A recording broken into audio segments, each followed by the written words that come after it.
Welcome to Man Does Tech, where I solve the problems you didn't even know you had. In this video, I will show you how to set up your Directv Gemini Air.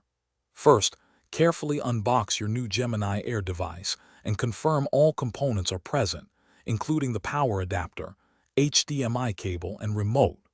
Next, connect the power adapter to the Gemini Air and plug it into an outlet. Then, use the HDMI cable to link your Gemini Air to your television, making sure your TV is switched to the correct HDMI input. This ensures a smooth start to your viewing experience. Once connected, power on both your television and the Gemini Air device. You'll see the Directv logo appear, followed by initial setup screens. The first step is to select your preferred language from the options provided. After that, the system will guide you to connect to your home Wi-Fi network. Enter your network password carefully to ensure a stable internet connection, which is crucial for streaming content. With your internet connected, you'll be prompted to log in using your existing Directv Stream account credentials. Enter your username and password to access your personalized content. Next, it's time to pair your new Gemini Air remote control.